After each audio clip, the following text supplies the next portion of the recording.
Very very welcome to all साथियों। Exam fight and पे आप सभी का हार्दिक स्वागत है। Madhya Pradesh assistant professor exam 2024 के क्लासेस में आप सभी का बहुत बहुत स्वागत है। और जैसा कि आपको पता ही है कि एग्जाम्स आपका कब होना है, 9 जून 2024 को आपका फर्स्ट पेज का एग्जाम होना है। और अभी हम लोग एमपी के पेपर वन जो कि सभी के लिए कंपलसरी है, इसमें हम लोग मध्य प्रदेश जीके को देख रहे हैं। और मध्य प्रदेश जीके का बहुत ही महत्वपूर्ण सेक्शन हम लोग देखने वाले हैं, मध्य प्रदेश की अनुसूचित जाति एवं जनजाति, जिसमें कुछ महत्वपूर्ण अनुसूचित जनजातियों के बारे में देखेंगे। और बहुत ही आप कह सकते हैं आपको इंटरेस्टिंग फैक्ट्स वगैरह मिलने वाला है, और थोड़ा आपको अजीब भी लगेगा किस प्रकार का कल्चर होता है जनजातियों में। तो चलिए हम लोग सबसे पहले देखते हैं अगरिया जनजाति। कौन सी जनजाति है? अगरिया। तो अगरिया जनजाति है वो गोंड जनजाति की उपजाति है। गोंड जनजाति की जो कि बड़ी जनजाति है, ज़्यादा जनसंख्या पाई जाती है गोंड जनजाति की, उसी की एक उप जनजाति हमारा अगरिया जनजाति। यह कहाँ मिलता है? मध्य प्रदेश के मंडला, शहडोल, छत्तीसगढ़ के दंडकारण्य में निवास करती है। मंडला, शहडोल और छत्तीसगढ़ के दंडकारण्य में निवास करती है।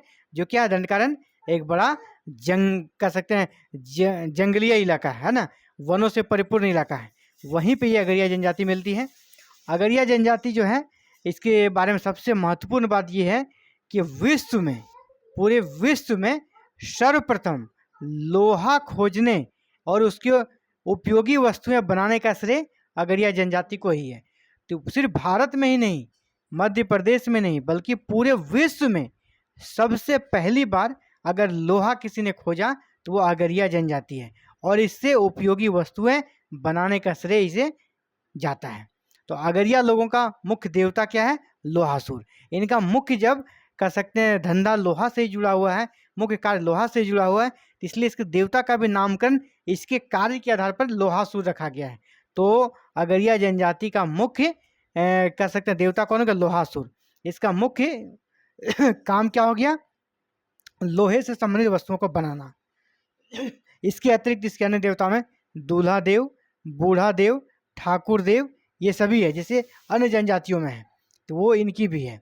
लेकिन इसका मुख्य हो गया लोहा देव। इसका मुख्य व्यवसाय क्या हो गया? इसका मुख्य व्यवसाय की बात करें, लोहा गलाकर औजार बनाना। मुख्य व्यवसाय इनका क्या है? लोहा गलाकर औजार बनाना। इसका प्रिय जो भोजन है, प्रिय भोजन है सूअर का मांस। इनका सबसे जो प्रिय भोजन है वो है सूअर का मांस, ये उसको खाते हैं। इसके बाद चलिए दूसरी जनजाति है पारधी जनजाति। पारधी जनजाति अनुसूचित जनजातियों की शासकीय सूची में पारधी जनजाति के अंतर बहेलियों को सम्मिलित किया जाता है। बहेलिया किसको कहते हैं? जो कि शिकार कर अपना भोजन का प्रबंध करते हैं, विशेषकर पक्षियों का शिकार करते हैं बहेलिया। तो पारधी जनजाति के अंतर्गत किसको हम लोग शामिल करते हैं? बहेलिया। या पूछा जाएगा बहेलिया किस प्रकार की जनजाति के अंतर्गत आता है, तो पारधी जनजाति के अंतर्गत आता है बहेलिया, जो मुख्य रूप से पशुओं का शिकार करता है, विशेषकर पक्षियों का, और इसी से अपना भोजन करते हैं। ये ज़्यादा नॉनवेज खाते हैं। यह जनजाति कहाँ मिलती है? भोपाल, रायसेन, गुना, सीहोर आदि जिलों में निवास करती है। यह जनजाति विशेष रूप से वन्य प्राणियों के शिकार के लिए जानी जाती है। तो कौन सी जनजाति वन्य प्राणियों के शिकार के लिए जानी जाती है? कौन सी जनजाति हो गई? पारधी जनजाति। यह शिकार के लिए जानी जाती है। कारगर उपशाखा काले रंग के पक्षियों का शिकार करती है। जो कारगर उपशाखा है वह काले रंग के पक्षियों का शिकार करता है। इनका जो एक उपशाखा है कारगर, वह अधिकतर काले रंग के ही पक्षियों का शिकार करते हैं, दूसरा नहीं। यह जनजाति पारधी देवी की पूजा करती है, जिस प्रकार इसका नाम है उसी प्रकार इनका देवता का भी नामकरण इन पर किया गया है, पारधी देवी। तो यह पारधी देवी की पूजा करते हैं। और पारधी के सभी गोत्र राजपूतों से मिलते हैं, जैसे सोलंकी, चौहान, राठी, ये सभी जो इनके गोत्र हैं, पारधी के गोत्र हैं जो कि राजपूतों से मिलते हैं। इनका गोत्र का नाम क्या है? सोलंकी, चौहान, राठी। और ये सब आप जब नाम पढ़ते हैं सोलंकी, चौहान, किसका टाइटल होता है? ये राजपूतों का होता है, और ये इनके गोत्र का नाम है। यानी किस जनजाति के गोत्र राजपूतों से मिलते हैं? तो पारधी जनजाति के गोत्र राजपूतों से मिलते हैं। या सोलंकी गोत्र किस जनजाति का है? चौहान गोत्र किस जनजाति का है? राठी गोत्र किस जनजाति का है? तो सबका आंसर क्या हो जाएगा? पारधी। अगला है पनिका या परिका जनजाति। अगला है आपका पनिका या परिका जनजाति।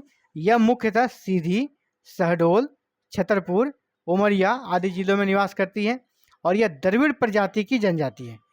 पनिका या परिका किस प्रकार की जनजाति है? तो यह द्रविड़ प्रजाति की जनजाति है, द्रविड़ प्रजाति की। इस जनजाति के लोग कबीरपंथी और साकत में विभक्त हैं। कबीरपंथी जो होता है पनिका निर्गुण विचारधारा के उपासक है। जैसे कबीरपंथी निर्गुण के उपासक है, तो यहाँ पर भी जो होता है कबीरपंथी पनिका जनजाति वह किसकी उपासक है? निर्गुण विचारधारा के। तो कौन सी जनजाति कबीरपंथी को मानते हैं या कबीरपंथी में विश्वास करते हैं? तो कौन सा? पनिका या परिका जनजाति कबीरपंथी में विश्वास करते हैं। यह स्वयं को कबीरहा भी कहते हैं, क्योंकि कबीरपंथी को मानते हैं। पनिका जनजाति किसको मानते हैं? कबीरपंथी को, इसलिए स्वयं को कबीरहा भी कहते हैं। और ये मांस मदिरा का सेवन नहीं करते हैं। जिस प्रकार कबीरपंथी के लोग क्या करते हैं, वो मांस मदिरा का सेवन नहीं करते हैं, तो ये भी मांस मदिरा का सेवन नहीं करते हैं पनिका जनजाति। पनिका की आजीविका जो है वो कृषि पर आधारित है। पनिका जो जनजाति है उसकी आजीविका का मुख्य साधन क्या है? कृषि। अधिकतर जनजाति का जो मुख्य साधन है वो कृषि ही है।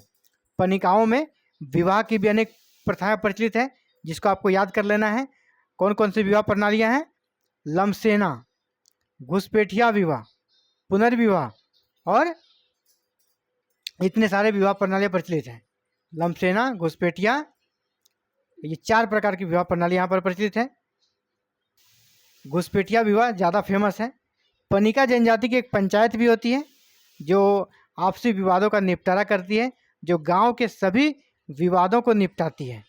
पनिका जनजाति की एक पंचायत होती है जो गांव के सभी विवादों को निपटाती है। पनिका जनजाति के लोग किसकी पूजा करते हैं? सूर्य, चंद्र, दूल्हा देव, बूढ़ी माता और मरही माता। सूर्य, चंद्र, दूल्हा देव, बूढ़ी माता और मरही माता की ये पूजा करते हैं पनिका जनजाति। सबसे जो इम्पोर्टेंट है इसमें अगरिया। अगरिया को आप याद रखिएगा। अगरिया जनजाति से प्रश्न अक्सर आता है, सिर्फ मध्य प्रदेश जीके में ही नहीं, ऑल ओवर इंडिया किसी भी कह सकते हैं कि एमपी जीके के अलावे जहाँ की मेन स्ट्रीम में जहाँ जनजातियों को पढ़ा जाता है, मेन इंडियन हिस्ट्री में, वहाँ पर भी अगरिया जनजाति इम्पोर्टेंट है। विशेषकर इनका जो लोहार वाला गुण है, लोहा का जो उपयोग करते हैं, उनसे बहुत ही कह सकते हैं आकर्षक ये औजार बनाते हैं और बहुत प्रकार के बर्तन बनाते हैं। इसलिए अगरिया जनजाति का नाम पूरे भारत में प्रसिद्ध है। तो अगरिया को आप लोग अच्छे से कर लीजिएगा, ये तीनों में सबसे इम्पोर्टेंट है। तो आज के क्लासेस में इतना ही, मिलते हैं कल एक नए क्लासेस में। और इसी प्रकार एमपी जीके की क्लासेस एग्जाम फाइटर नंबर पर लगातार जारी है और ऐसे ही एग्जाम तक ये क्लासेस जारी रहेगी। आप भी चाहते हैं क्लासेस को करना तो हमारे साथ ज्वाइन कर सकते हैं क्लासेस, और बिल्कुल फ्री में आप एमपी जीके असिस्टेंट प्रोफेसर के लिए पेपर 1 की कंप्लीट तैयारी कर सकते हैं बिल्कुल फ्री में।